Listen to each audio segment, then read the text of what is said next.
اب یہ نماز پڑھ رہے ہیں زکریا، اور جب انہوں نے یہ خوشخبری سنی تو کہتے ہیں نا کہ ہم اچانک کچھ اگر خوشخبری سن لیں، ہمارے دل میں شدید خواہش ہے کسی چیز کی، ہو سکتا ہے ہم سالوں سے دعا مانگ رہے ہوں، اچانک وہ دعا جب پوری ہو جاتی ہے تو کانوں پہ یقین نہیں آ رہا ہوتا کہ ریئلی ایسا ہو گیا۔ تو یہی حال ہوا زکریا علیہ السلام کا۔ قال، بولے، ربی انا یکون لی غلام، کہ اے میرے رب بھلا میرے ہاں لڑکا کیسے پیدا ہوگا، یہ کیسے ہو سکتا ہے؟ ایک خیال ہے کہ میں نے کیسی امپاسبل دعا مانگی تھی، رب ہب لی من لدنک ذریۃ طیبہ، کوئی اسباب تو ہیں ہی نہیں، لیکن بس ایک دل کی ایک پکار تھی جو زبان پر آ گئی، اور وہ بس قبولیت کا لمحہ تھا کوئی، جو دعا قبول ہو گئی۔ اور کہتے ہیں اچھا کیسے ہوگا میرے ہاں بیٹا، کیسے ہوگا لڑکا، کیسے ہوگا، وقد بلغنی الکبر، میں تو بہت بوڑھا ہو چکا ہوں، یعنی کہ وہ عمر جس پہ کہ ایک مرد بچے پیدا کرنے کے قابل ہوتا ہے، وہ صلاحیت ختم ہو گئی میرے اندر، یہ کہنا چاہ رہے ہیں۔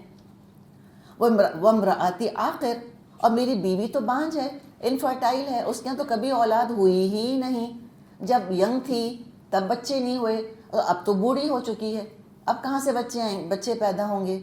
تو انہیں دنیاوی اسباب کوئی بھی نہیں تھے۔ تو بات کیا ہے دیکھیں کہ بات یہ ہے کہ اللہ تعالیٰ نے اپنے نبی کو یہ دعا سکھائی کہ آپ دعا کرتے کہ اللہم لا مانع لما اعطیت، اللہ کوئی روکنے والا نہیں جس کو تو عطا کر دے، ولا معطی لما منعت، اور اس کو کوئی دینے والا نہیں اللہ جس سے تو روک لے۔ تو بات یہی ہے، اس یقین کے ساتھ مانگیں، اسباب کو مت دیکھیں، اتنے سال گزر گئے، یہ ہو گیا، اب وہ ہو گیا، اسباب کو نہیں دیکھیں، مسبب الاسباب کو دیکھیں، اسباب اللہ کے اختیار میں ہیں۔ مومن پر امید ہوتا ہے، اور ان کی امید دیکھیں کیسے پوری ہو گئی، اور خود ہی حیران ہو گئے اپنی دعا کے اوپر کہ اب کیسے ہوگا یہ۔ تو بس بات یہ کہ لا مانع لما اعطیت، اللہ کون ہے روکنے والا؟ کوئی نہیں جس کو تو عطا کرے، سب اسباب اللہ کے اختیار میں ہیں، اللہ اسباب کا محتاج نہیں ہے، اسباب اللہ کے محتاج ہیں۔ اچھے اچھے ینگ ہیلدی کپلز ہوتے ہیں، اللہ کو منظور نہیں ہوتا، نہیں ہوتے بچے، اور یہ دونوں بالکل بوڑھے بیٹھے ہوئے ہیں، اللہ کو منظور ہے کہ ان کے ہاں اولاد ہو، دے دی اللہ نے ان کو اولاد۔ قال، فرشتوں نے کہا اچھا ہم کہتے ہیں کیسے ہو سکتا ہے، یہ مجھے بتائیں کہ آج کل جو ٹریٹمنٹس ہو رہے ہیں، آئی وی ایف ہے، فلاں اور فلاں، اس کے ذریعے بوڑھی عورتوں کے یہاں بچے ہو رہے ہیں کہ نہیں ہو رہے ہیں نا؟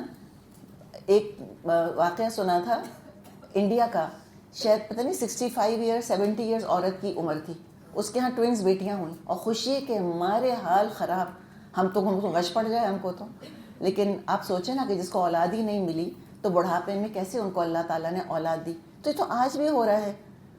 تو اس میں کون سی ایسی اچنبے کی انوکھی بات ہے؟ اللہ تعالیٰ کو آئی وی ایف کا محتاج تھوڑی ہے کہ یہ پروسیجر ڈسکور ہوگا تبھی میں اولاد دے سکوں گا، جس طرح بھی اللہ نے چاہا اللہ نے وہ کام کر دیا۔ قال كذلك اللہ يفعل ما يشاء، تو جواب ملا ایسا ہی ہوگا، اللہ جو چاہتا ہے کرتا ہے۔ اب یقین پھر بھی نہیں آ رہا کہ میرے کان تو نہیں بج رہے، واقعی میں نے یہ سنا تھا۔ قال، زکریا نے کہا رب اجعل لی آیا، اے میرے رب میرے لیے کوئی نشانی مقرر فرما دے۔ قال، جواب ملا آیتک، تیرے لیے نشانی یہ ہے اللہ تکلم الناس ثلاثۃ ایام الا رمزا، کہ تو 3 دن تک لوگوں سے بات نہیں کر سکے گا، ہاں صرف اشاروں میں بات کر سکے گا۔ تو یہ اللہ تعالیٰ نے نشانی بتا دی۔ وَاذْكُرْ رَبَّكَ كَثِيرًا وَسَبِّحْ بِالْعَشِيِّ وَالْإِبْكَارِ، اس دوران اپنے رب کو بہت یاد کرنا اور صبح شام اس کی تسبیح کرتے رہنا، یعنی اللہ کا ذکر کرتے رہو، اللہ کی تسبیح کرتے رہو اور بات چیت نہیں کرنا۔